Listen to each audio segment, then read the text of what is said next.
Hey, Adrian.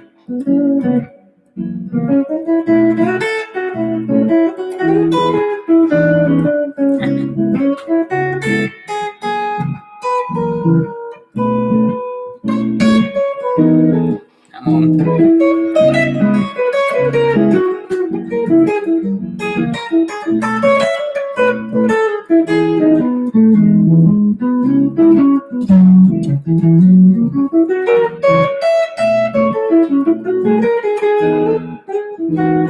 Do less. Do less.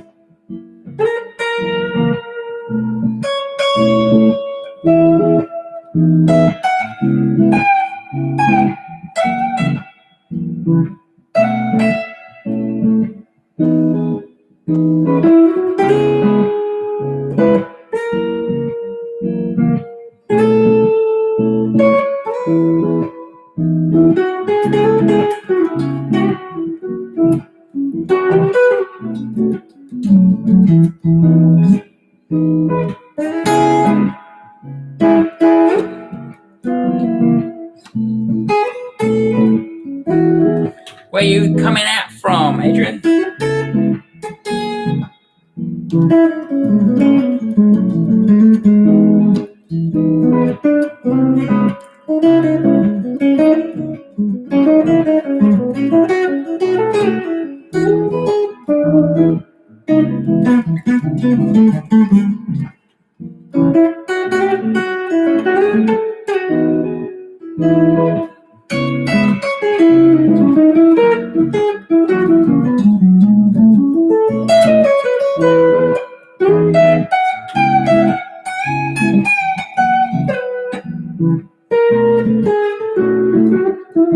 Hey, Ron John, how you doing? Florida, sunny Florida. Turn this down a little bit. Ooh. What's it like? What's the weather like in Florida right now?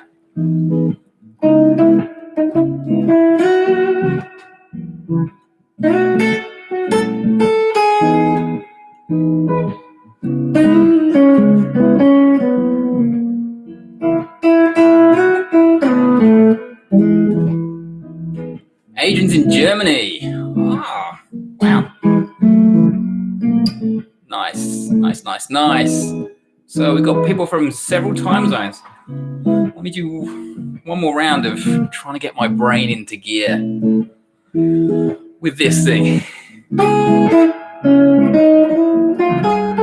Yeah, see? It's not working. All right, C.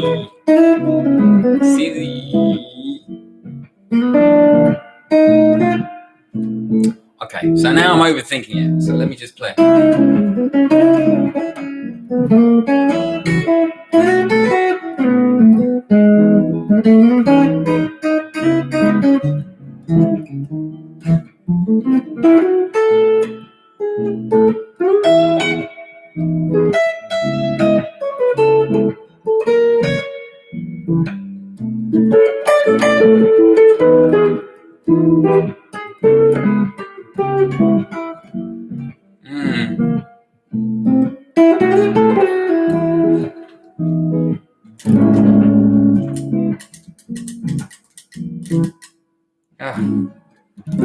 Well, g'day. How are you doing, people?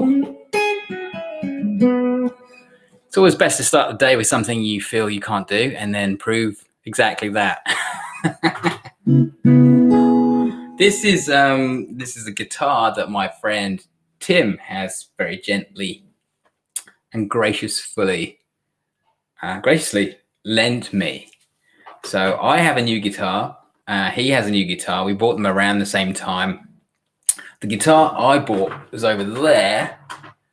That is an Epiphone 339.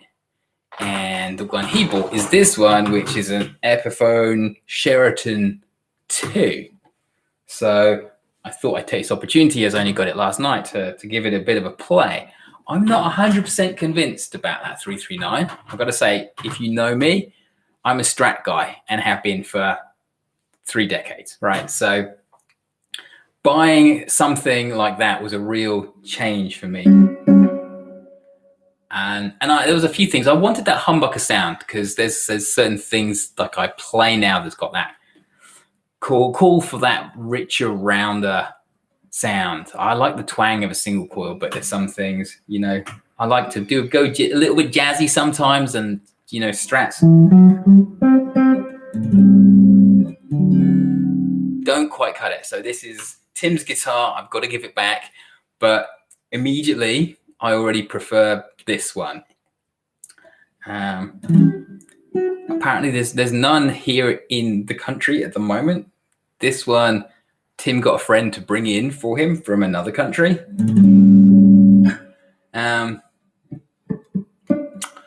And so here it is. So Adrian, Ron, you mostly play on acoustic. I was just about to ask Adrian exactly, you know, what your thing is. Ron, what's happening down in Florida? You like to bash away on the old acoustic, or are you more of an electric player? I have to say I can play acoustic, and I learnt by playing on acoustic, but I don't really consider myself a very good acoustic player. I play with a friend of mine. She's a singer-songwriter, and she does lots of acoustic stuff, and sometimes I kind of augment her playing with me on acoustic, but usually I'm on electric, she's on acoustic. Just, I could work on it, and I should work on it, but it's not much call for the gigs I do for electric blues rock. Nice, that's right in my wheelhouse. So who do you like? Electric blues rock, so that'd be like maybe Gary Moore, like Matt Schofield on the bluesy side of rock, or more on the rocky side of blues?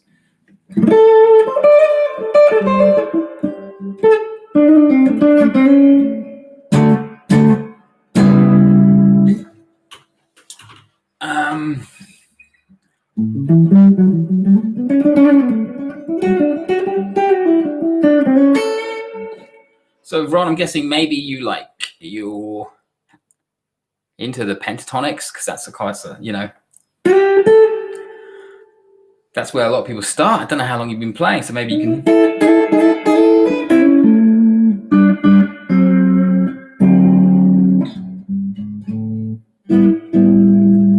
Papa Chubby, Gary Clark, nice.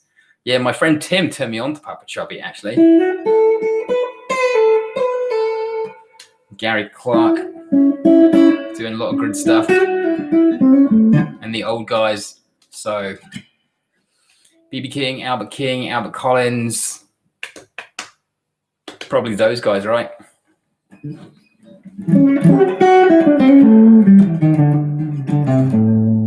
Okay, so today I've got like I don't know, I haven't got long because I've got a gig later on at a festival, so I should be briefer than I normally am.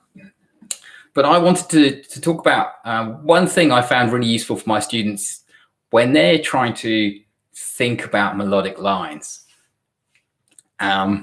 Because quite often they can think of a couple of phrases, but they tend to, when they're just kind of starting out, they tend to dry up pretty quickly. And so this is something I tell them to do. Oh yeah, plus Clapton, Hendrix. Nice. Okay, so all my dudes really. It's kind of Clapton for me. I guess he was He wasn't my favorite guitarist. I'd read about him. I'd heard about him when I was growing up, and I knew that he was supposed to be really good. So I should, although I didn't like everything that I heard that he was doing, I kind of thought, dude, everybody says he's good. So regardless of what you think, you should pay attention. And I grew up in England, and so he was actually the guitarist who was most available in a pre-internet world. He was on TV and stuff on the BBC, so they would televise things. So I would record that and then watch his fingers and try and figure out what on earth was going on.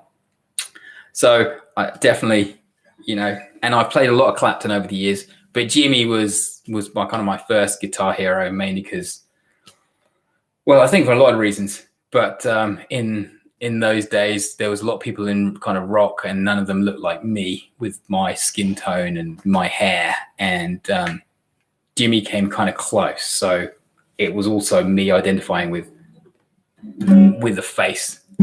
Jimmy Page, not for me. I mean, I like Zeppelin, but Jimmy Page was never a hero of mine in the way that some people really, really regale Page. But he was always too sloppy for me, and I listened and I was like, yeah, but it's kind of like he's not quite making all of that. I know it's about the attitude and all of that, but he just wasn't my thing. He resonates with some people, like riffmaster extraordinaire, but in terms of like solos and stuff, not super into Jimmy Page. But we're all different, right? We all have things that resonate with us more than others. So every guitar player that's ever cut a record has had something to contribute, and some of it speaks to us and some of it doesn't.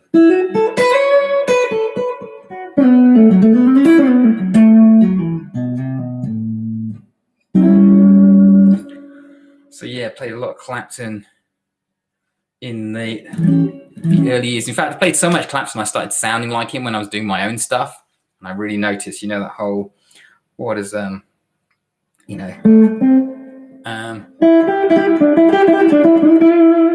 that little thing that Clapton does, with that.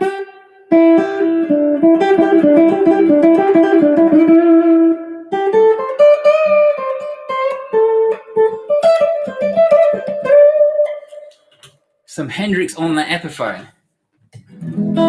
What kind of Hendrix would you like to hear on this Epiphone, Ron?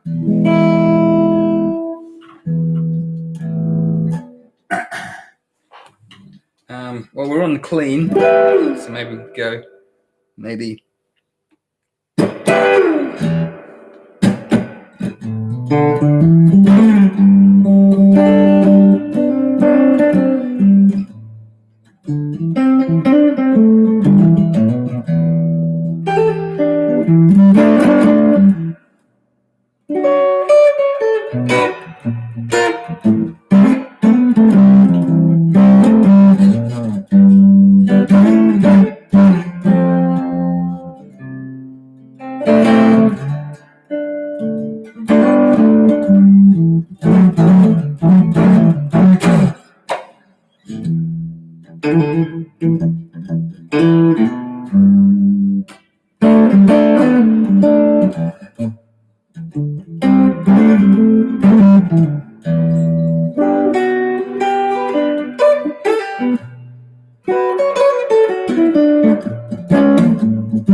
Yeah, Little Wing was a good choice for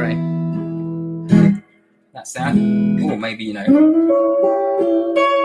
in a bluesy kind of I'm doing this in the wrong key.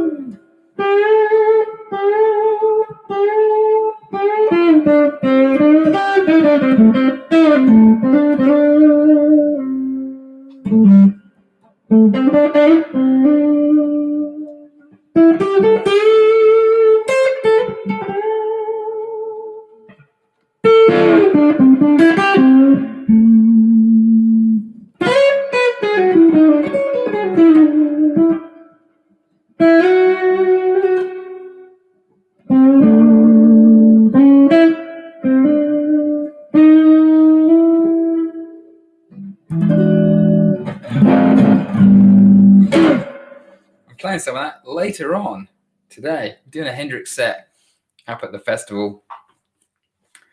So we'll be doing all of that.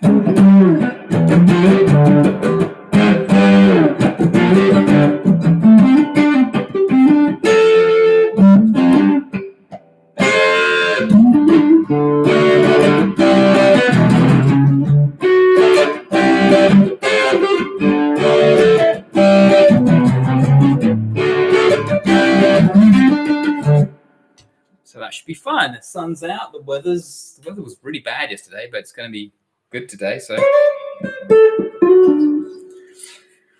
Voodoo Child, yeah, not rocking Voodoo Child in there, not really. I have a friend Dave who he likes to play Voodoo Child, but Dave's really into Robert Cray and that like super clean Strat sound, which is great for what Robert Cray does.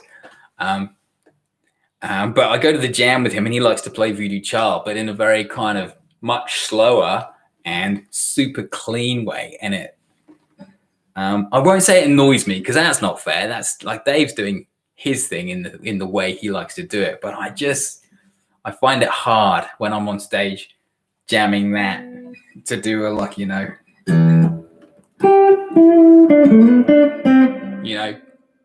with this sound. And then you're like,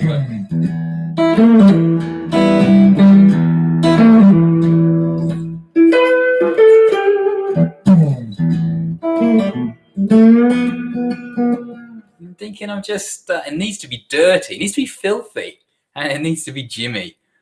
So I don't get that.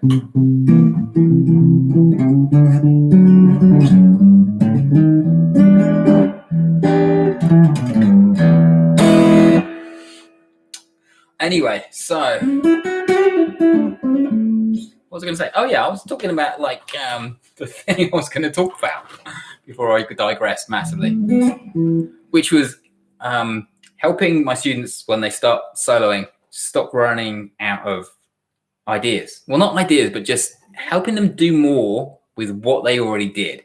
So for this example, I'm going to use a melody from a jazz tune. Now, jazz probably not your thing. It wasn't my thing for a long time, although I love to listen to jazz. I didn't know the first thing about how to play it. And I remember stopping a jazz player at a gig once, and I said to him, "Man, how do you remember all those chords?"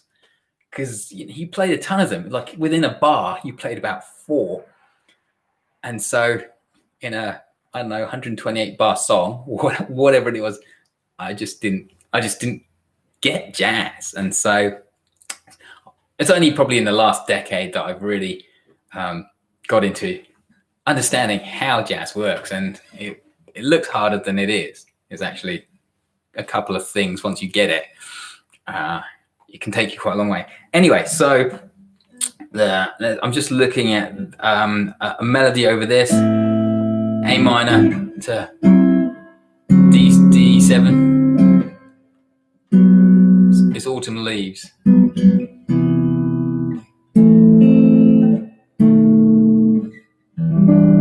And if you don't know Autumn Leaves, it's worth learning. It's a great song. Melodically, it's really rich. When I first heard Autumn Leaves, because it goes...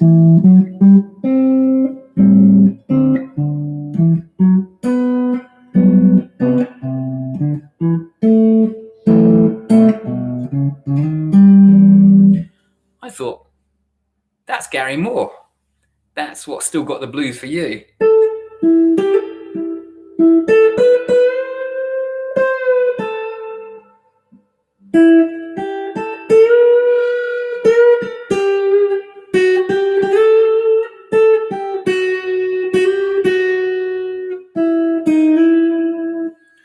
And I was like, oh, maybe Gary Moore kind of borrowed that progression. Anyway, but when I heard Autumn Leaves, I made that connection.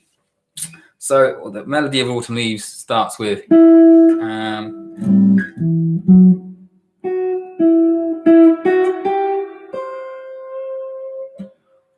all right, John. Rock on yourself. See you later.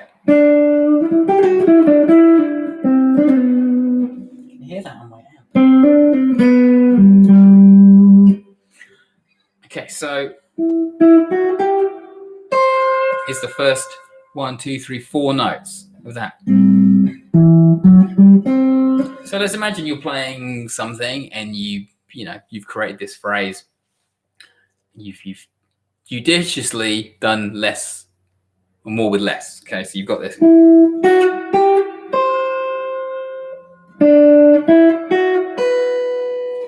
Let's just take those two bits. Do do do do. Do do do do. Now, instead of trying to think of more stuff like, oh, what do I play now? What you can do is just take those notes and reorder them. So you've got notes 1, 2, 3, 4. Now just take notes 1, 2, 3, 4, and then let's just shift it around. Let's start with note 2, go 2, 3, 4, 1. So we've got.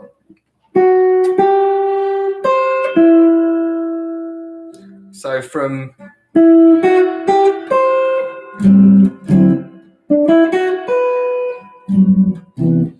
you just do that process of starting with note 2, you get.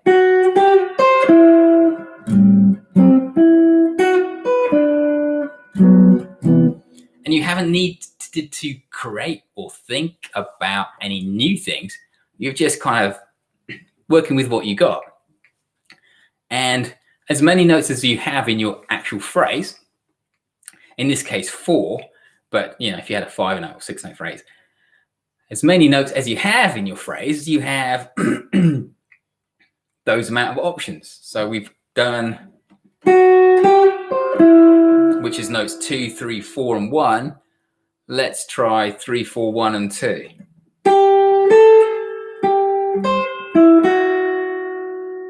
Okay, 3, 4, 1, 3, 4, 1, 2. Now that one doesn't quite land for me. Because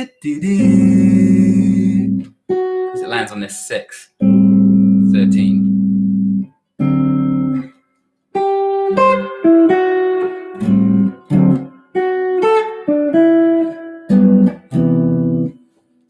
Okay, so then we've got another set of phrases from that order. And then you can do that, throughout. So you go 1, 2, 3, 4, then you go 2, 3, 4, 1, and then you go 3, 4, 1, 2, and then you go 4, 1, 2, 3. And it's just a really efficient way of helping develop the phrase you already made, because that's really what I think a lot of people struggle with. They get given a solo. What scale are we playing? Exactly, Adrian. The scale we are playing, we're not playing a scale. Okay, and this is kind of the point. Certainly for me in my teaching and my students, I realized quite some time ago that what happens with students is there's chords and chord progression and rhythm playing over here. And then when it comes to soloing, they're immediately over here with scales. And for me, a lot of people teach it this way, but for me, that's not, that doesn't breed successful solo guitar players, because we've got these two things and they're kind of like way, way far apart, all right? The actual thing is that the chords and scales, they're all just this one thing, okay? So instead of asking yourself, what scale should I play over this chord progression? Actually, the better question is, what notes are given to me in the chord that I've got to play over that I can use as a short list? Let me give you a quick example. So we played over an A minor and a D7. Okay, so the notes in D minor, obviously the one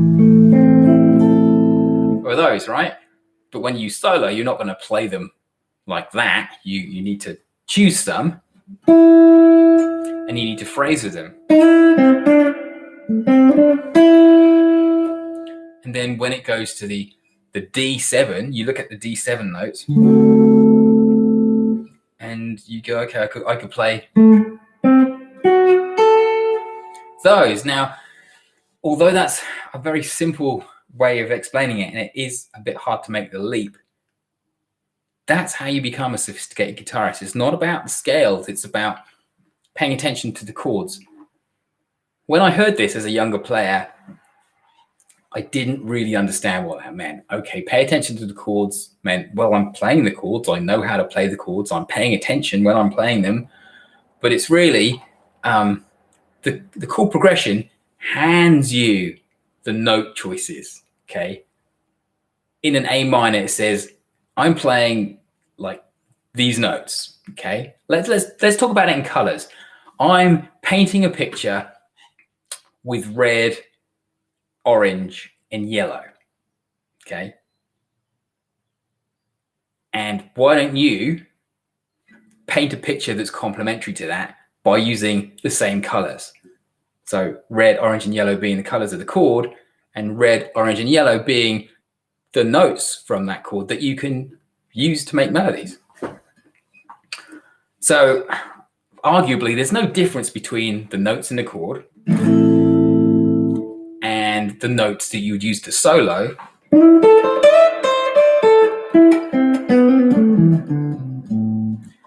They're the same notes, it's just that in a chord, you play them all together simultaneously. And in a solo, you play those notes one after another in a different order with some phrasing and some rhythm. So instead of like, you might go and add some other notes around the notes in the chord. But if you just wanted to do pure notes of the chord,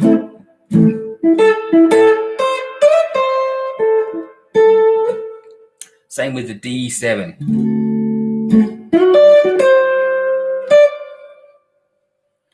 And so that's how you kind of build. Let me just go through, yeah. Let's just do a little bit over.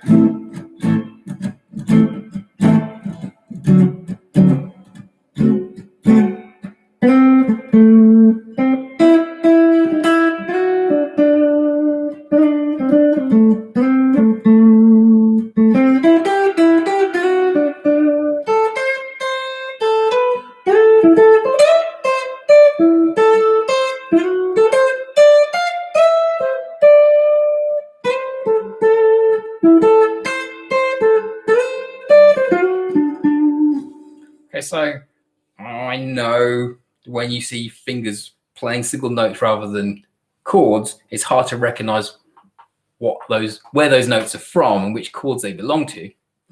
But basically here, when I was down here, I was playing notes from that version of A minor. And when I was up here, I was playing from this version of A minor. When it went to D, I did, when I was down here, I went from the A minor,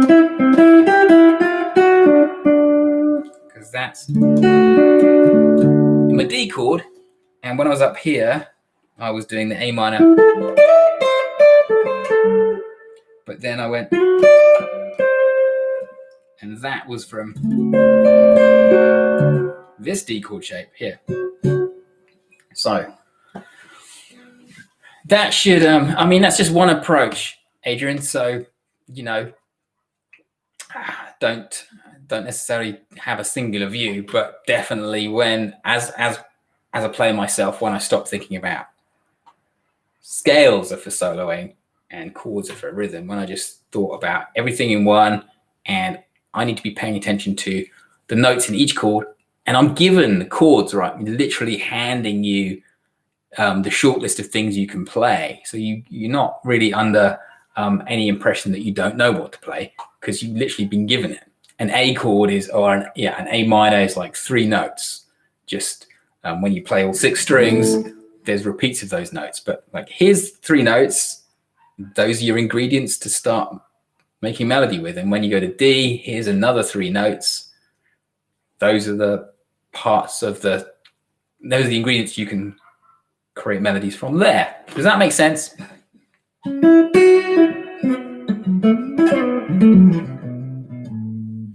And certainly with my students, I stopped teaching a kind of, hey, I stopped teaching the pentatonics, the kind of one size fits all scale thing a long time ago. Because what I found is it's great when you first start soloing and somebody shows you minor pentatonic shape 1 and you're like, this is amazing. I can solo over pretty much anything and it sounds good. And it does at that point, to your ears, to your skill level, it's this huge revelation. You're like, wow, I've only got to learn this one thing and I'm done. I'm a guitar player. I can solo. And it feels good. But what happens like 6 months or a year later or 2 years later? For me, it was like 5 years later. I was still rocking minor pentatonic shape 1 over everything I ever played. And I started to notice other guitar players who'd started around the same time as me sounding better. Not necessarily technically better, but just more melodic and sophisticated. And I was confused about what they had done versus what I had done. And that's the thing with pentatonics, is they become a bit of a dead end for people. They start there and it's good, but they never move beyond that into this kind of paying attention to the chords. And the thing that other people don't get about the pentatonics is it's all the same stuff. You've got like a minor scale, and then you've got the minor pentatonic, and you've got a minor arpeggio, and you've got a minor chord. They're all basically abbreviated versions of the same thing. If you've got an A minor, and you've got an A minor, what should we do? You've got A minor scale. Okay, so that scale obviously, you can hear the notes of the chord contained in that scale. So the scale's all the notes. The chord is a few fewer. And then you take maybe the pentatonic, which is fewer still. It's related to that. And then you have the arpeggio.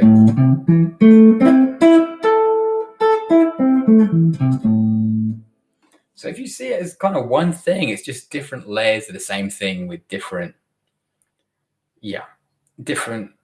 amounts of the stuff in it. So it starts with everything, all the notes, which is the scale. You've got 7 notes. Then you've got the pentatonic, which is 5 notes, if we're talking about an A minor pentatonic. And then for the chord, you've got 3 notes in the A minor chord, and then you've got 3 notes in the A minor arpeggio, because the arpeggio is the 3 notes that make up the chord, but just not played simultaneously. I've had really great success with getting my students to just abandon their pentatonic box shape pattern thinking and just look at chords. And I think it's very easy, because chords are the first thing you learn, right? Okay. Even if you're learning open chords, even if you're like doing D and E, D and G, let's do G. Even if you've only got that far and you're strumming away on acoustic, you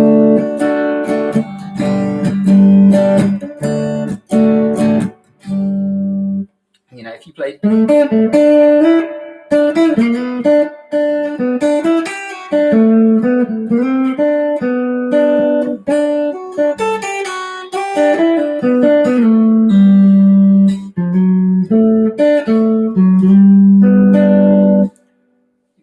we're just taking notes from that D shape and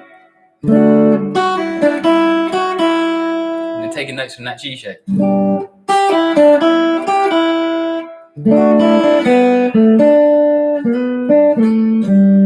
And building a melody out of that. So I recommend you take a look at just trying a few things with that, because you know, like my students are playing more melodically, and their parents are really impressed. It feels good because the kids love sounding like that, and the parents are like, "Wow, it sounds so much more than it is in."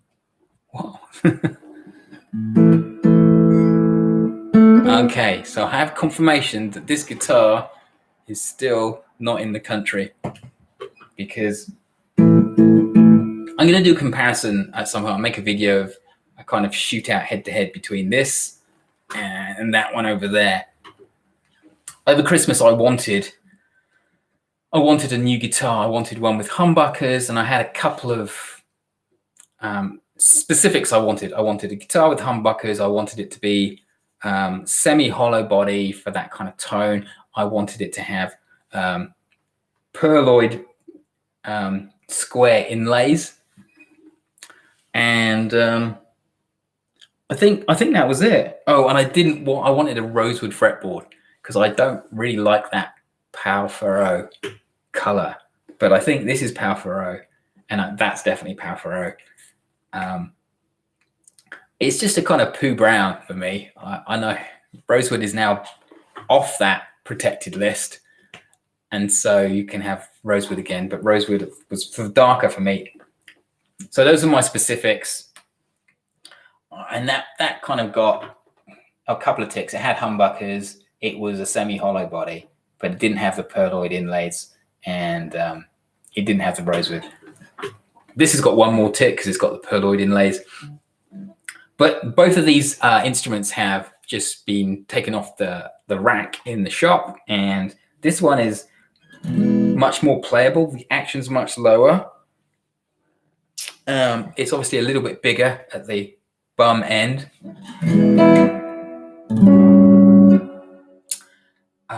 Which makes it, I've noticed, louder when it's unplugged. Obviously, there's a bit more space, I guess, for things to resonate in here. But that one, maybe it just needs a setup. Maybe it just needs the action lowering to be a bit more playable. But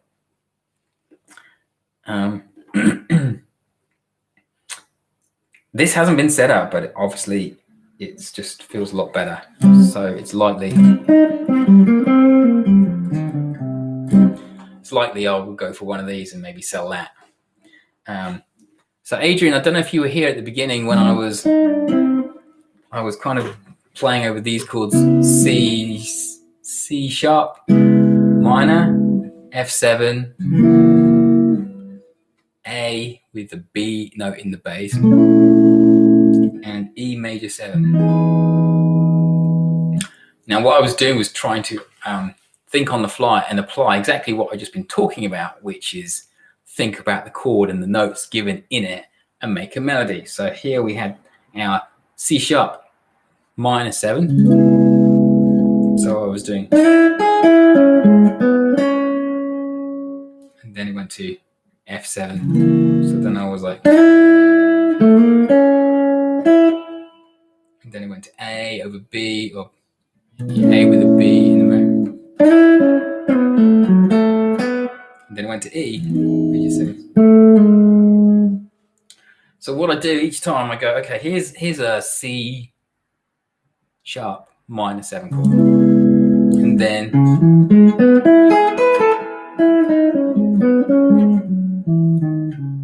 there are the notes I could play, or some of the notes. You know, actually you can play all 12 notes anytime.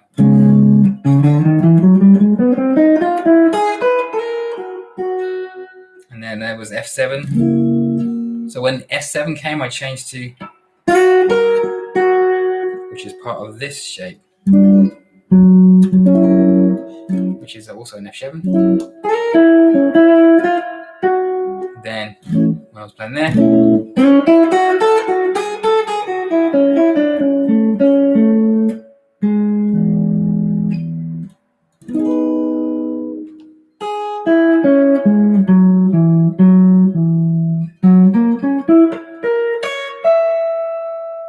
it was A.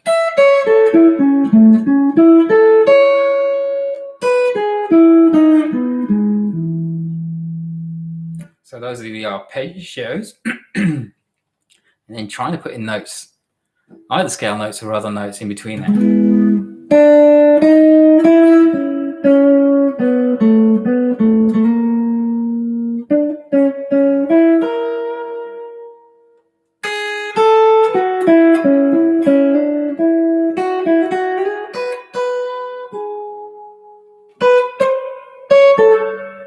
All right, C minor, C7 minor, C sharp minor.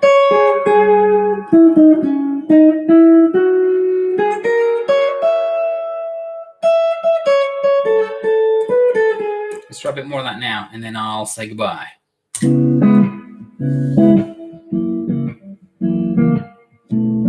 Obviously, it's a bit faster, and you have to think a bit faster, not only about what chord you're on, but what's coming next. And that's hard.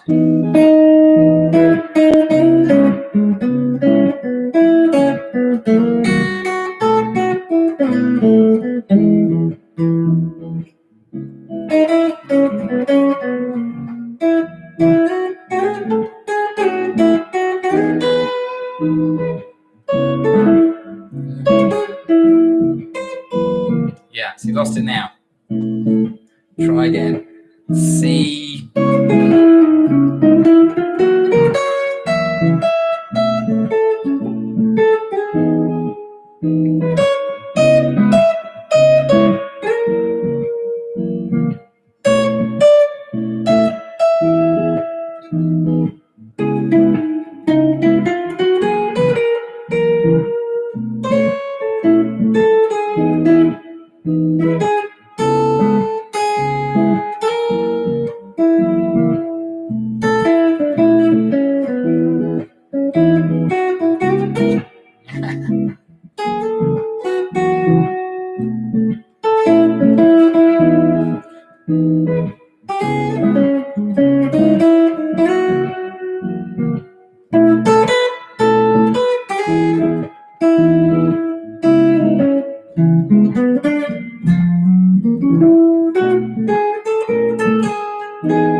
Gonna try soloing. Yeah, like so. Here's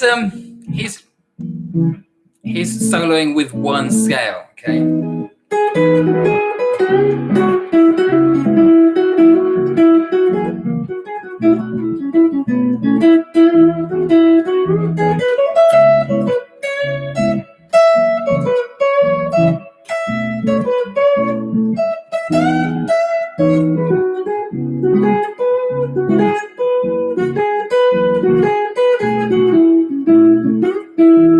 Okay, now let's do the other approach.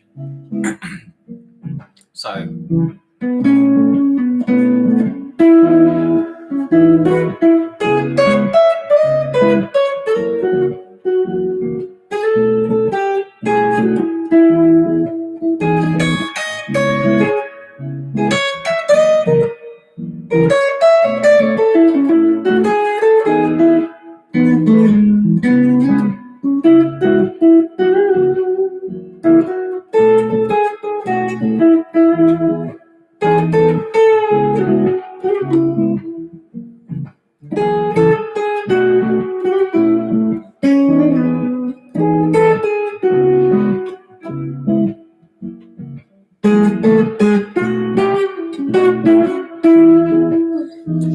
Awesome.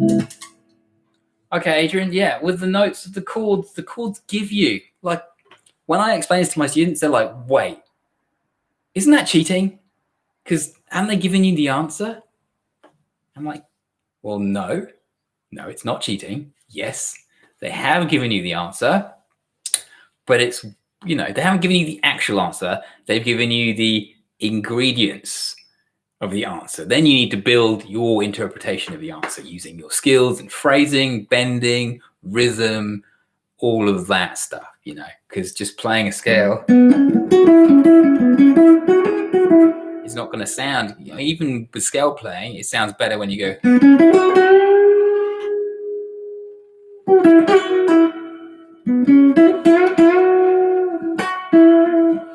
Because you're phrasing, you're leaving space, you've got rhythm, you've got bends, expression, all of that.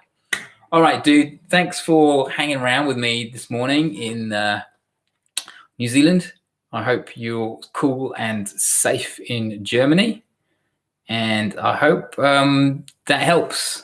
Be interested to see how you get on with that. If you happen to come back and see another live stream at some point, just let me know how you're getting on with that approach. It'd be good to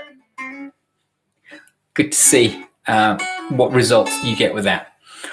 Okay, I better get ready for the gig, so I'm gonna pack all this stuff away. I'd like to once again thank you to my friend Tim for lending me this. It's very, very generous. If you're a guitar player, you just got a brand new guitar and you lend it to somebody else, you'll know, right? That's a big deal because it's your brand new baby and you've given it to somebody else. So Tim, thank you very much for entrusting me with this.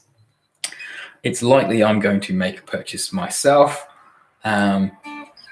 Like I said, I'm going to do a head-to-head video with this one and that one and see. But right now I've got to switch to Strat mode, get my head into Hendrix mode and get ready for the show. All right, Adrian, thank you. Ron John, he knows the importance of this stream. Yeah, Tim is very kind and he's lent me several very expensive guitars over the years. And so he's a good friend to have. Very good friend to have and a good student. All right, Adrian, I'm going to say goodbye. Thank you, Ron. Thank you, Adrian. Anybody else who's watching this on the replay, to meet you, subscribe if you'd like to hear more from me. There's a bunch of stuff on my channel. And, well, have a great weekend. See you later. Bye.